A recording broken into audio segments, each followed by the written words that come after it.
This is a second part of a video, so if you have clicked on it and haven't seen the first part, uh, open the description and there you'll find a link to the first video.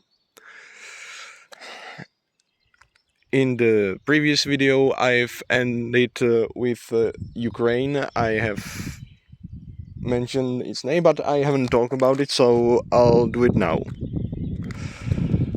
Well, again, when it comes to Ukraine, so much hope, but it's not really disappointment about Ukraine. I'm not disappointed with Ukraine. On the contrary, I still can't believe how much Ukraine has done, and that it's still rolling on despite all that happened to it. I am disappointed with how allies of Ukraine act towards it, and again, in this year it's mostly the US because while its approach to Ukraine during Biden's presidency wasn't anything stellar, and Biden definitely should have done more. Not only Trump hasn't sent any other aid, but also he's undercutting Ukraine in negotiations and in diplomacy, and Biden didn't do that, even though he wasn't again perfect in this manner. And in fact, I think that Ukraine was Biden's biggest failure because he should have definitely done much more. The thing with Ukraine, it's still standing and it's still fighting, and we should do a lot more. When it comes to Europe, we should increase our aid to Ukraine, which could and it could be done in short term. And example of that is sending terrorists to Ukraine. And if for some reason US will cut aid to Ukraine, we have to step up. Replacing all aid to Ukraine from the US, the part we can replace would amount to about 0.2% of economy of the entire European Union. Yes, you've heard it right. 1/5 of a percent of EU's GDP. And well, if it happens, it should be done. So when it comes to Ukraine, it's not all that about Ukraine, because Ukraine is doing everything possible to protect its land and in extension protect all of us. So massive big thumbs up for Ukraine, and just we should do more. I'll repeat this because it's really important. It's not all that much about Ukraine because Ukraine is doing everything in its power. It's about us, and it's about us doing the right thing and realizing that sleepy time's over and that we should do something unless we want to become another shithole like Russia. Next on the list is China and Asia in general. China Well, in the recent days, it has been revealed what many have anticipated, and that's Chinese nationals fighting in the ranks of Russian army, and China sending weapons to Russia. That was one of the most expectable things on the planet because Chinese, again, like Russians, betray very often, and if they smell money, they are going for it. I don't know where I've heard this joke exactly, but the joke goes: if you want to catch a Chinese, just throw some money around, and in under 5 minutes, he's dead. My parents' friends have been in China for multiple years, and even they have talked about it. Chinese are all in for money. Just it's like it's funny to if it wasn't causing troubles. Just dangle a bill in front of Chinese man's eyes, and he'll stretch out his hand and try to steal it. They've been working in China, and few weeks back they have left it for good, never to return back, and that's because things are starting to look a lot worse in China, and even the massive salaries, about twice the salaries here in Czech Republic. In fact, a good salary in Czech Republic, they just earned twice of that in China, because there they worked for a car manufacturing company from Europe. Things in China are starting to look grim. The trade war between US and China that's happening right now has only accelerated this, and China again is not it never was a strong country, and now it's getting more and more evident. What many people don't realize is that China has created a massive firewall against everything from outside, and so everything you see about China in media, unless you are watching some specialized accounts or channels like Serpenza and Laowai86, then you'll hardly see the truth, because all that's let out of China, except for some of the rare leaks, is meticulously crafted so that it fits the China narrative.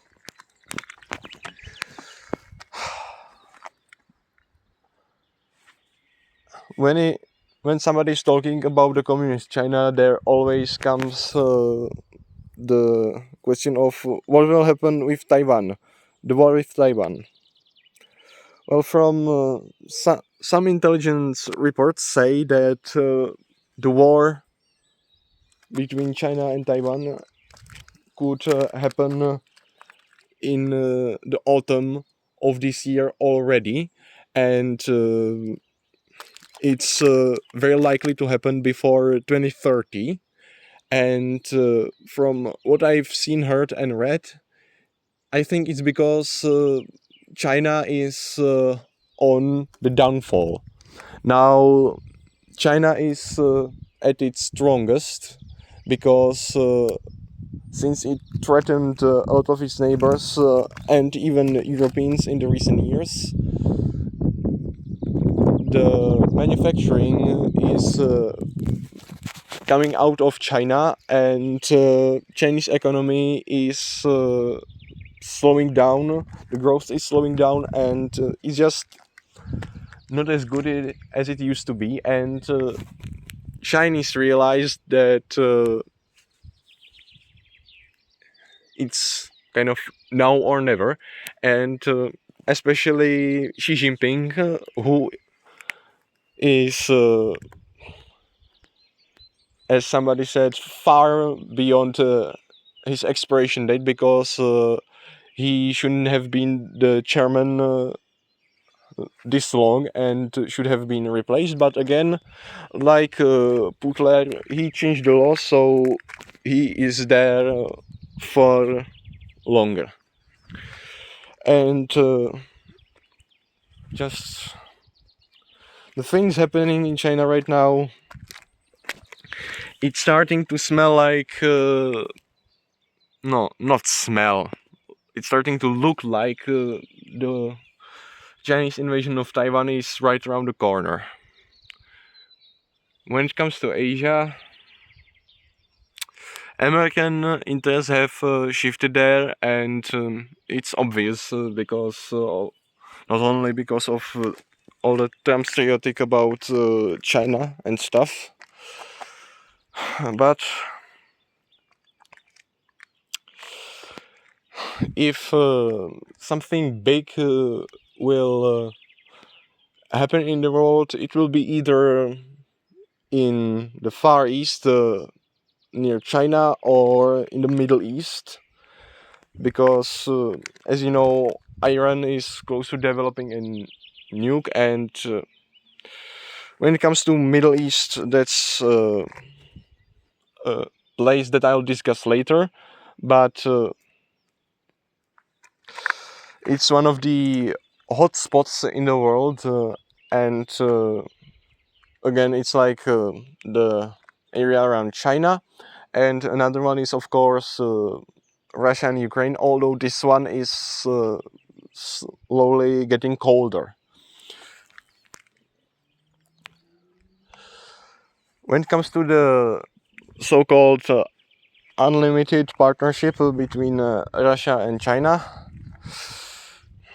it's not unlimited, and one of the things that just underline this is that China and Russia don't like each other all that much, and the only reason they are cooperating this much is that they share past grievances and hatred towards the West and the US.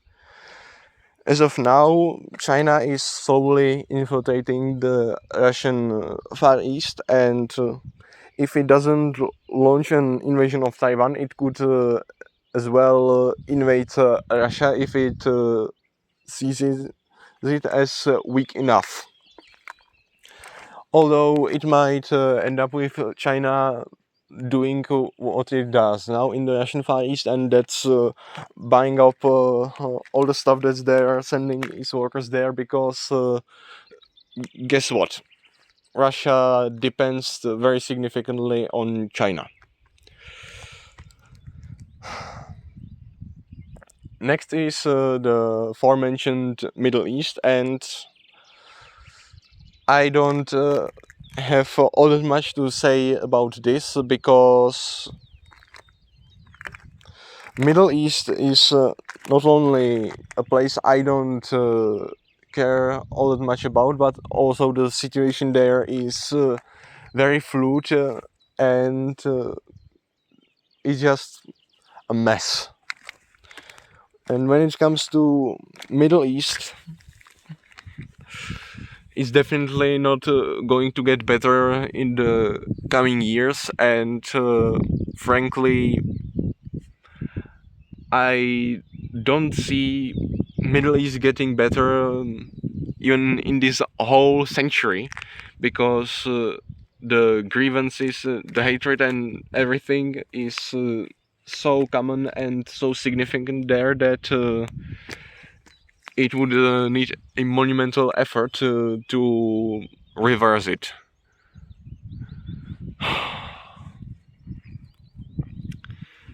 Next is Africa, and again, when it comes to Africa, there's not all that much to talk about, but because the situation remains mostly the same. Although since US withdrew to USAID and similar programs funding for Africa, and since it kind of retreated and became more isolated in the recent weeks and months, I think the Chinese and Russian influence in Africa will continue to spread, and Africa isn't changing anytime soon, and it will still be kind of the dumpster of the world, where most countries are impoverished, in bad state, civil wars, famines. It won't be a good place to live, but still, if the international situation gets better in the coming years, we might see changes in Africa. The South America, as of now, is probably the calmest place on Earth when it comes to large conflicts, because what's happening in the South Africa isn't any big wars or big diplomacy. It's the countries are mostly chill, but what isn't chill in there are various criminals, gangs, and so on. And unless something big happens, South America will stay this way, where you have all the bad things in place, such as military juntas, corrupted governments, gangs, and so on. But as of now, I don't see any large conflict happening in there, unlike in Europe, for example, where the situation around the war in Ukraine could escalate after a botched ceasefire. The last on the list is probably the most overlooked place in the world, and that's Australia. Unless war with China happens, Australia will stay chill. Because since it's one nation on the whole continent and so on, unless big war in the Pacific happens, Australia will stay chill, and it will probably be the calmest of all places on Earth in 2025 if the war with China or something similar won't happen. So that's it, guys. I hope you liked the video, and see you next time.